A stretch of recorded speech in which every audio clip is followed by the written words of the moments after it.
네, 금요일에 종목 상담 본격적으로 출발해 보도록 하겠습니다. 오늘 시장 비도 내리고 대장격인 종목들이 없어서 참 부진했던 시장이었죠. 그만큼 종목 고민 있으신 분들 정말 많을 것 같은데요. 전화번호 02-2000-4919번으로 지금 바로 연락 주시면 저희가 빠르게 상담 도와드리도록 하겠고요. 샵 2034 문자 메시지, 유튜브 채팅창도 활짝 열려 있습니다. 오늘도 여러분들의 많은 참여 부탁드리도록 하겠습니다. 네, 그럼 바로 첫 번째 시청자분 모셔보도록 할게요. 시청자님 안녕하세요. 네, 안녕하십니까? 네, 반갑습니다. 네, 어떤 종목 궁금하셔서 연락 주셨을까요? 한올바이오 파마 네. 47,000원에 15%. 47,000원에 15%요? 네. 이번 주에 매수를 하셨나 봐요, 시청자님. 예, 그런 것 같습니다. 그러니까요. 계속 근데 갑자기 막 훅 떨어지길래 왜 네. 이렇게 떨어지나 해가지고 신경이 좀 쓰여가지고 어떻게 대응을 해야 될지 네. 좀 알려주시. 추가로 해야 될까, 아니면 그냥 갖고 가야 되는지 좀 알려주십시오. 네, 알겠습니다. 앞으로 전략 한번 만들어 보도록 할게요. 네, 네. 두 분의 의견부터 받아보도록 하겠습니다. 준비되셨으면 팻말 들어주시죠. 긍정과 부정이 나왔습니다. 그러면 권영우 대표님의 부정 의견 한번 들어보도록 할게요. 지금 계속해서 음봉이 나오고 있는데 지금이라도 탈출을 해야 되는 건가요? 일단은 아마 매수하신 날이 박스권을 돌파하는 이 상단에서 고가 돌파하면서 돌파 매매를 시도하신 것 같습니다. 저도 돌파 매매를 좋아하는데요. 그렇지만 이 돌파를 시도하고 나서 그 다음에 지지하고 안착하는 여부를 확인해야 되는데 이 45,000원 부근, 이 45,000원 부근을 지지하지 못하고 음봉으로 지금 떨어지고 있거든요. 그리고 이제 이런 부분에 있어서 좀 탄력적으로 사실 양음양 패턴이라든지 어느 정도는 양봉으로 좀 마감을 해줘야 이후에 47,500원까지도 그 탄력성을 좀 회복하면서 좀 슈팅이 좀 나을 수 있는데 이게 지금 연속적으로 3일 연속 좀 음봉이 나오다 보니까 이게 지금 박스권 상단에서 떨어지면 이 하단 부분까지도 주가가 내려올 수 있거든요.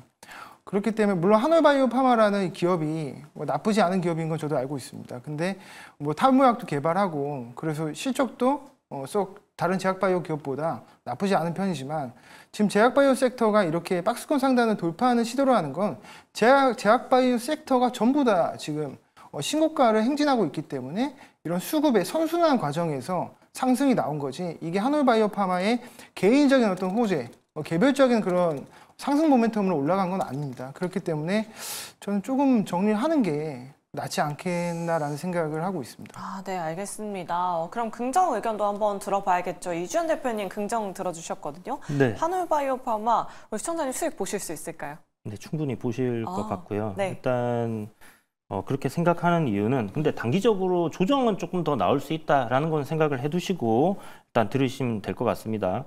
4만 원대, 41,600원대 이제 기술적으로는 저항을 돌파하고 지금 신고가를 갱신을 한 이후에 눌림이 나오고 있는데 신고가를 돌파하고 바로 시세를 주는 것들이 있는가 하면 지금처럼 이렇게 좀 조정을 받고요. 이렇게 한 번 더 상승을 하는 그런 그림들이 나오는 종목들이 있어요. 근데 지금 현재 제약 바이오 섹터, 즉 헬스케어 섹터가 시장의 주도 섹터라는 거는 의심할 여지가 없습니다.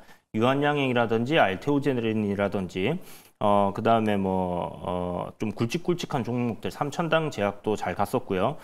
여기에 이제 대웅이라든지 최근에 녹십자 이런 것들도 흐름들이 잘 나오고 있는데 한올바이오 파마 같은 경우는 조금 다른 것들에 비해서 느리게 움직였던 그런 바이오 종목이다라고 보시면 좋을 것 같고 약간 후발주였죠.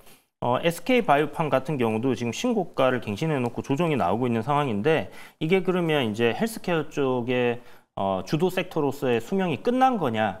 저는 그렇게 생각하지 않습니다. 오늘 전반적으로 시장이 좋지 않았기 때문에 유한양행 같은 게 이렇게 조정이 나오고 ABL 바이오도 조정이 나오고 리가켄 바이오도 음봉으로 마감을 했습니다만은 수급적인 내용을 보게 되면 오늘 같은 구간에서 외국인들과의 기간의 매수세, 유한양행 대장으로 움직이는 종목들을 보는 이유가 그 흐름들을 따라가거든요. 그래서 이렇게 그 기업들을 살펴보면 썩 나쁘지 않아요. 그래서 고가권에서의 어떤 차익 실현 매물이 나오는 그런 흐름이냐면 아직은 아닌 것 같습니다. 그래서 오늘은 증시 영향으로 일단 조정을 받았다라고 봐야 될 것 같고요.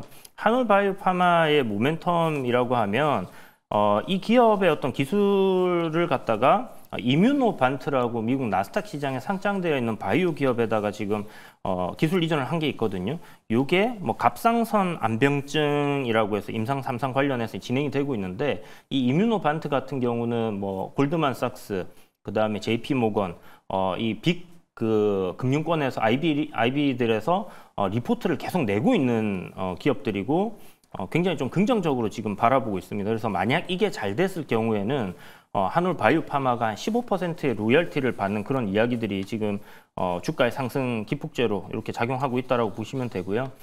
지금 10월 달부터 10월 달까지 그러니까 박스권 길이를 우리가 생각을 해보면 거의 한 1년 가까이 박스권 횡보하다가 제약바이오 섹터와 함께 지금 상승을 하고 있는 상황이고요. 돌파 때 만들어졌던 어떤 거래 대금을 봤을 때는 저는 앞에 정고점 이거 그냥 돌파하면서 나오는 차익 실현을 소화하는 그런 과정 속에 있다라고 보여집니다. 그래서 추가적인 조정이 나온다라면 뭐 41,500원 정도까지는 좀 밀렸다가 다시 갈 수도 있겠지만 방향은 현재 위로 잡아놓은 상황이기 때문에 굉장히 긴 시간 횡보하다가 이제 드디어 방향 위로 잡았죠. 그래서 충분히 수익은 보실 수 있을 거다. 그런데 다만 신고가로 가면 이게 목표치를 어느 정도 잡아야 될까? 거기에 대해서는 저도 잘 모르겠어요. 한 5만 원이라는 일단 라운드 피겨가 있으니까 그런 부분을 조금 참고해서 보시고요.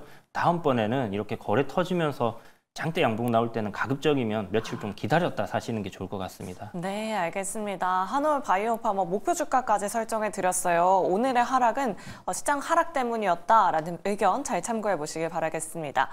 그럼 계속해서 다음 시청자분 바로 모셔보도록 할게요. 시청자님 안녕하세요.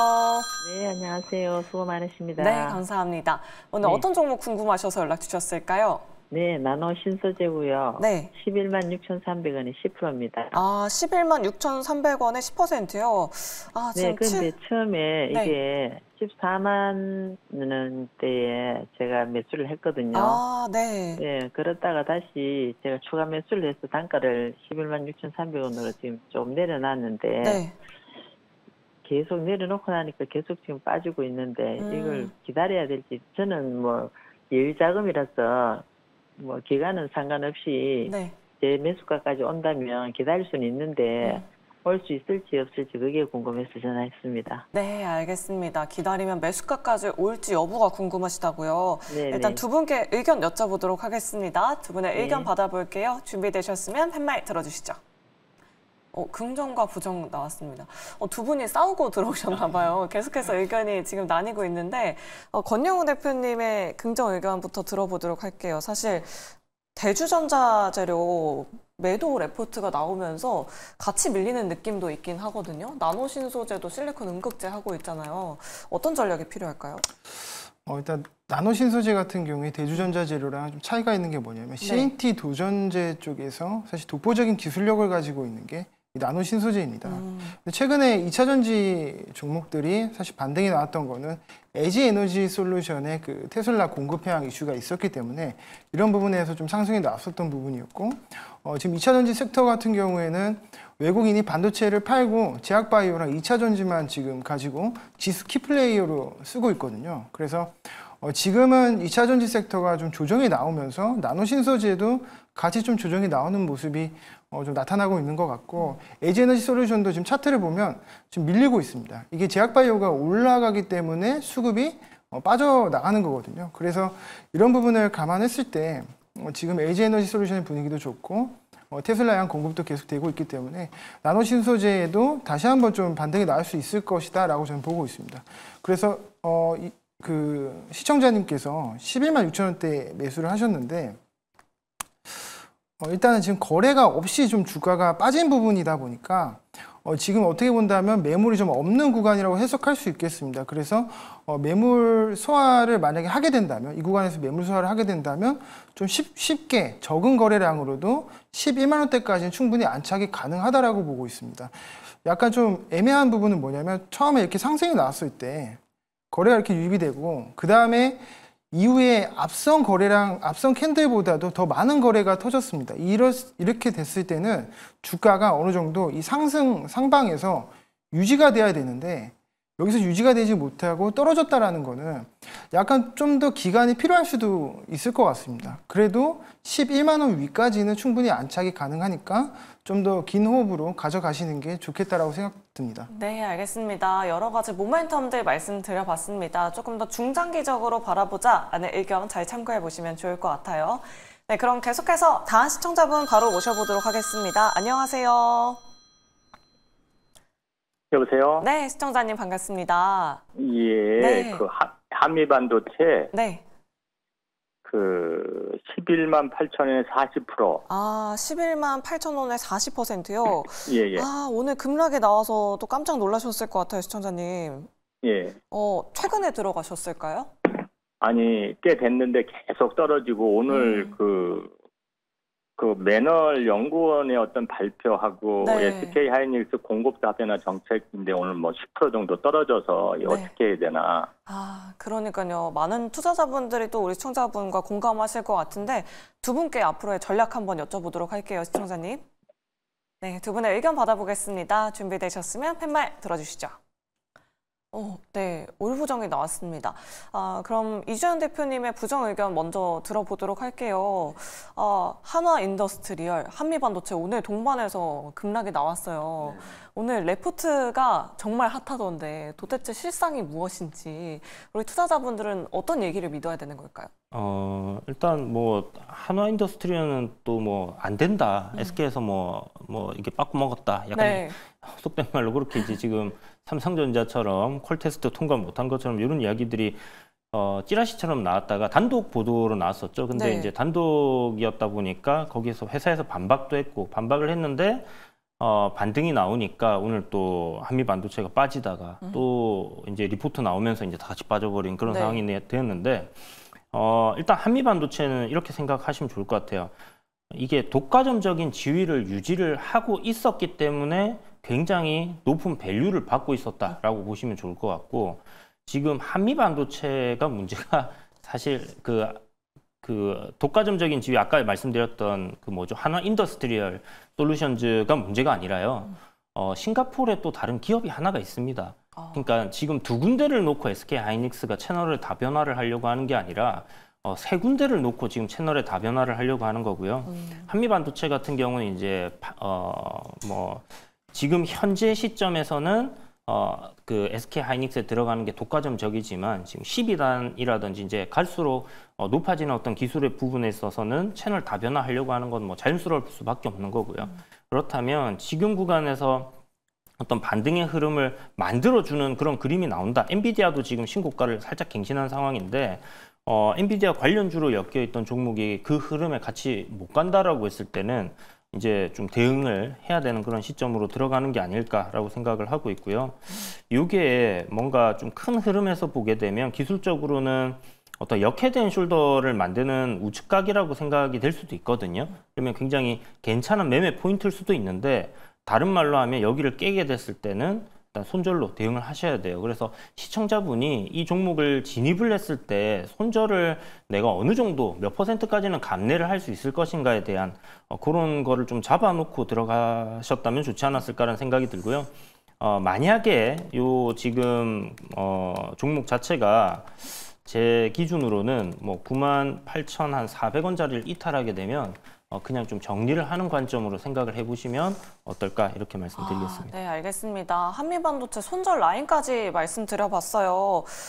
SK 하이닉스가 현재 독과점을 피하려는 방향을 잡은 것은 맞는 것 같다. 뭐 그게 사실이든 아니든 SK 하이닉스 향 장비 수주에 대한 부분들은 계속해서 뉴스 체크해 보시면 좋을 것 같습니다. 이렇게 한미 반도체 상담 도와드렸고요. 저희 계속해서 여러분들의 종목 고민 받고 있습니다. 전화번호 02-2000-4919번 활짝 열려 있고요. 샵 2034 문자 메시지 유튜브 채팅창도 열려 있으니까요. 오늘도 여러분들의 많은 참여 부탁드리도록 하겠습니다. 네, 그럼 이제 문자 상담으로 넘어가 보도록 할게요. 4357번님께서 카카오 궁금하셔서 연락 주셨습니다. 매수가가 37,400원에 40% 비중 가지고 계신데 추가 매수 가능할까요? 라고 이렇게 남겨주셨습니다. 이 부분은 권영우 대표님께 여쭤보도록 할게요. 사실 카카오도 종목 상담 굉장히 많이 들어오는데 수익 나신 분은 처음이신 것 같습니다. 네. 네, 오늘 그래도 외국인 수급이 좀 강력하게 들어오더라고요. 지금 추가 매수 가능할까요? 아니요, 비중 확대는 지금 비중도 40%이시면 네. 나머지 60%는 좀 더 운신의 폭을 넓혀서 좋은 뭐 제약바이오 섹터도 있지 않습니까? 뭐 그런 섹터들 위주로도 매매를 해보시는 게 좋겠다는 생각이 듭니다. 카카오는 이제 국민의 주식이었었는데 주가가 좀 많이 빠졌습니다. 뭐 오너 리스크도 있고 뭐 IT 쪽에서도 사실 카카오라는 게 플랫폼 회사입니다. 어떤 IT 쪽에 독보적인 기술력을 가지고 뭐 시장 점유율을 높이고 뭐 해외에 진출하고 이런 기업이 아니라 이 종목은 그냥 그 국민의 그 인구로 이제 사업을 하는 일종의 쿠팡이랑 비슷한 그런 플랫폼 회사입니다. 근데 최근에 이제 어쨌건 주가가 많이 떨어진 상태에서 외국인은 이제 파생 시장에서 수익을 내는 것을 이제 목표로 하다 보니까 이제 삼성전자를 이제 매도하고 그 나머지 자금으로 이제 제약바이오 그리고 2차전지 섹터를 위주로 파생 시장에서 그 디스플레이를 하다 보니까 이 그동안 눌렸었던 IT 쪽으로도 그냥 단순히 수급이 들어온 걸로 보여지거든요. 그래서 그동안 뭐 눌렸던 네이버나 뭐 카카오, 그러니까 이런 기업들의 외국인이 담는 거는 따로 어떤 호재가 있어서라기보다는 그런 파생 시장에서의 어떤 그 목적 그런 것들 때문에 올라온 것으로 보여지고 있고 사실 바닥에서는 양바닥, 그러니까 쌍바닥, W자 패턴으로 좀 바닥을 다지고 올라오는 게 좀 이상적인 그림이라고 생각이 듭니다. 지금 수익권인 게 사실 굉장히 그 어떤 행운이신 것 같습니다. 그래서 이 부분에서 한 4만 원대까지 주가가 올라온다면 익절을 좀 하시는 게 좋겠지 않나라는 생각을 합니다. 네, 알겠습니다. 지금 비중도 많다. 일단은 지금 수익 난 거 챙겨보자. 4만 원 목표 주가로 제시해드렸으니까요. 우리 시청자님 잘 참고해 보시길 바랄게요. 다음으로 9411번님께서는 SBB 테크를 가지고 계십니다. 매수가가 21,700원에 18%인데요. 얼마에 팔고 다른 종목으로 갈아탈까요? 라고 남겨주셨습니다. 이 부분 이주연 대표님께 여쭤보도록 할게요. 다른 종목으로 갈아타고 싶으시다 하시는데 네. 매수가 이상까지 일단 가능할까요? 매수가 일단 뭐 가능성은 열려 있다라고 생각이 들어요. 네. 뭐 지금 감속기 관련 주고 금리나 시점이기 때문에 로봇 섹터도 한번 훈풍이 불어서 움직임이 나온다라면 이 종목도 지금 어떤 바닥권에서 들어온 거래량이나 이런 거 봤을 때는 어느 정도 반등 나올 것 같은데 수익을 조금 기대하기는 쉽지 않을 것 같다라는 생각이 듭니다. 보시면 지금 아마 매수하셨던 가격단에서 이렇게 급격하게 5일날, 6일날 이런 급락이 나온 부분이 실적이 급격하게 뭐 안 좋아진 부분들을 이야기하는 그런 내용들로 빠졌거든요. 그렇다면 지금 현재 실적이 나오고 있는 시즌이기 때문에 단기간은 조금 쉽지 않을 것 같다라는 생각이 들고요. 그렇다면 이제 반등이 나오는 시점에서 손실폭을 조금 줄여서 빠져나오는 쪽으로 생각을 하시고요. 차트는 사실 뭐 바닥권에서 한번 돌릴 수 있지 않을까라는 생각이 드는 그런 흐름이긴 하지만 뭐 지금 로봇 섹터들이 다 잘 가는 그런 흐름도 아니고 그 다음에 지금 뭐 거래 대금이 뭐 크게 들어오거나 이런 부분들도 아니고 로봇 관련주들이 뭔가 지금 시장에서 크게 관심을 받을 만한 거리가 있을까라고 생각해 보면 딱히 안 보여요. 그래서 예전에 한번 그 인수합병 관련해서 감속기 관련 A 기업을 이제 뭐 현대에서 좀 인수를 하려고 한다라는 이야기가 나오면서 ABB테크가 상장하고 나서 이제 한번 크게 달렸었거든요. 네. 그래서 실질적으로 만약 어디에 인수합병이 된다 하면 모를까, 그게 아니라면 저는 좀 뭐 반등이 나오던 아니면 지금 최근에 만들어 놓은 저점단 15,500원짜리가 이탈되면 또 손절도 조금 고려를 해보시는 게 좋지 않겠나라는 생각이 들고요. 종목 교체는 글쎄요, 종목 추천을 드리는 게 될 것 같긴 한데 네. 지금 좀 안정적으로 이렇게 좀 꾸준하게 길게 봐서 수익이 날 만한 종목을 찾으신다면 지금 딱 머릿속에 생각난 건 네이버 한 1년 들고 있으면 수익 나실 거거든요. 그거를 한번 보시면 좋을 것 같습니다. 네, 알겠습니다. 이렇게 또 대표님의 탑픽 종목까지 들어봤네요. 교체 매매할 수 있는 종목으로 네이버 꼼꼼하게 확인해 보시면 좋을 것 같습니다. SBB테크 궁금하신 분 외에도 오늘도 굉장히 많은 분들이 샵 2034 문자로 종목 고민 보내주고 계십니다. 오늘은 어떤 문자가 들어왔을지 지금 바로 만나보시죠. 오늘도 많은 분들의 종목 고민을 위해 스피드 종목 상담 활짝 열려 있습니다. 네, 오늘 비 오는 날씨처럼 우리 시장도 흐린 표정 지었습니다. 다음 주에는 반등이 나와줄 수 있을지, 내 종목은 어떤 전략이 필요할지 지금 바로 종목 상담 참여 방법 안내해 드리도록 할게요. 먼저 전화로 참여 가능하십니다. 전화 02-2000-4919번으로 연락 주시거나 전화보다 문자가 더 편하다 하시는 분들은 샵 2034로 문자 주시면 되겠습니다. 유튜브 채팅창도 활짝 열려 있으니까요. 종목명과 매수가, 비중까지 오늘도 많은 참여 부탁드리도록 할게요. 그렇다면 오늘은 또 어떤 문자들이 들어오고 있는지 지금 바로 확인해 보도록 하겠습니다. 먼저 첫 번째 문자입니다. 9635님, DR텍 4,300원 30% 말씀해 주셨고요. 좋은 뉴스가 있는데도 하염없이 떨어지는데 진단 부탁드립니다. 라고 하셨습니다. 7월부터 주가가 힘을 내주지 못해서 걱정이 크실 것 같은데요. 어떻게 봐야 될지 잠시 뒤에 진단 도와드리도록 하겠습니다. 두 번째 문자인데요. 8557님, 현대 오토에버 16만 2,500원 10% 말씀해 주셨고요.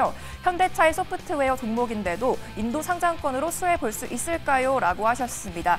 이 종목도 주가가 최근 빠지기만 해서 고민이 많이 되실 것 같습니다. 잠시 뒤에 진단 도와드리도록 하고요. 마지막 문자인데요. 5697님, 하나손해보험 6,045원 5% 말씀해 주셨고요. 전망 부탁드립니다. 라고 하셨습니다. 다들 어떻게 봐야 될지 오늘의 스피드 종목 상담은 이주연 대표님과 함께 DR텍부터 지금 바로 출발해 보도록 하겠습니다. 대표님, DR텍 매수가가 4,300원에 비중 30% 가지고 계십니다. 하염없이 떨어진다고 하세요. 네. 주가가 일단 시세를 한번 크게 줬다가 이제 최근 조정기를 받고 있던 그런 상황이고, DR텍은 좀 엮여 있는 게 많이 있어요. 뭐 로봇도 엮여 있고요. 그 비파괴 검사용 뭐 디텍터라고 해갖고 뭐 아람코나 쉘 같은 기업들의 이 파이프라인들 이제 뭐 깨보지 않고 위에서 이제 이렇게 음파로서 안에 뭐 문제가 생겼나 이런 것들을 확인할 수 있는 부분이고요. 그래서 최근에는 한번 동해 가스 유전 관련해서 또 엮여서 움직임도 나왔었는데, 주가 흐름은 뭐 지금 상황 단기적으로 딱 봤을 때는 흐름이 그렇게 나쁘지는 않습니다. 그래서 한 차례 정도 여기서 반등이 나와주면서 3,470원 정고점을 돌파해주는 그림이 만들어진다면, 지금까지 이제 조정을 받았던 요 흐름 자체, 뭐 올해 좀 하락으로 쭉 내려왔던 이 흐름 자체를 돌릴 수 있을 가능성 있지 않나라고 보여집니다. 다만 어떤 그 실적적인 부분에서 우리가 크게 이 기업을 기대할 만한 그런 내용들은 딱히 없어요. 그래서 요 모멘텀의 어떤 이슈나 재료가 나오면서 이런 것들로 인해서 움직임이 나온다? 그러면 그때는 매도 관점으로 생각을 하시고요. 4,300원이면 앞에 어떤 매물대 굉장히 강한 구간 부근이거든요. 그래서 4,000원대 위로부터는 일단 분할 매도 생각해 두시고, 지금 헬스케어가 좀 강한 시점이기 때문에 유방암 조기 진단 기술 뭐 임상시용 성공했다라는 거 뭐 그런 것들 한 번 더 재탕하면서 움직일 수는 있다. 이렇게 기억해 두시면 좋을 것 같습니다. 네, 알겠습니다. 그럼 두 번째 상담도 도와주시죠. 현대오토에버 가지고 계신 시청자분이시거든요. 네. 16만 2,500원 매수를 하셨습니다. 현대오토에버 같은 경우는 이제 그 현대그룹 IT 쪽을 총괄하고 있는 기업이라고 보시면 되고, 자율주행 관련해서 이제 그동안에 모멘텀이 있으면 좀 움직임들이 나왔었는데, 최근래에 그 테슬라의 이제 로보택시 이슈 나올 때 움직였던 다른 자율주행 관련주들에 비하면 거의 뭐 주가 흐름이 없었다라고 봐야 될 것 같아요. 대신 일단 현대에서도 뭐 테슬라의 자율주행에 대항해서 또 기술을 개발하고 있고, 이런 부분들이 이제 부각이 될 때마다 어느 정도 움직임은 나올 수 있다라고 생각해 두시되, 지금 추세가 단기적으로 이렇게 하락을 하고 있고 전저점 구간을 이탈하려고 하는 흐름이 보여지기 때문에, 요 전저점을 이탈하게 되면 일단 저는 1차적으로 비중을 좀 축소하시는 전략을 이야기 드리고 싶습니다. 그래서 요 구간에서 반등 나오는 거 한번 확인하시면서 반등 안 나오면 비중 축소 이렇게 해보시기 바랍니다. 네, 마지막 상담은 하나손해보험이에요. 어제 오늘 계속 빠지고 있거든요. 어떤 전략이 필요할까요, 대표님? 네, 뭐 하나손해보험 역시 지금 전저점 구간이라서 오늘 아랫꼬리를 잡고 살짝 반등이 나오는 그런 흐름이고요. 요게 이제 보통 지지 라인에서 이제 이런 흐름들이 만들어지는데, 오늘 저점을 기준으로 좀 삼으시면 좋을 것 같습니다. 평단이 근데 너무 높으셔서 이게 과연 손절에 의미가 있을까라는 생각이 조금 들긴 한데요. 하나손해보험 같은 거 이제 금융주이기도 하고 배당을 이제 또 꾸준히 주는 그런 기업이니까 그런 관점에서는 조금 더 긴 관점으로 보셔도 좋을 것 같은데 일단 반등이 나온다. 그러면 이것도 비중 축소로 좀 전략을 잡으시고요. 일단 손절을 그래도 만약 하시겠다 하시면 오늘 저점 4,835원인데 여기 이탈되면 손절하신다 생각하시고 그게 아니시라면 조금 아주 긴 관점으로 그 배당을 좀 받으시면서 버텨본다 이렇게 생각하셔도 무방한 종목입니다. 네, 이주연 대표님과 함께 종목 상담 잘 들어봤습니다. 도움이 되셨기 바라겠고요. 계속해서 종목 고민 보내주시면 되는데요. 그중에서도 지금 시간외 거래에서 등락을 보인 하이트론이나 재건 관련주를 보유하거나 또 손실 중이신 시청자 여러분들의 연락을 받고 있습니다. 02-2000-4919번으로 연락 주시면 실시간 우선 상담 도와드리고 있으니까요. 오늘도 많은 참여 부탁드리도록 하겠습니다. 지금까지 스피드 종목 상담이었습니다.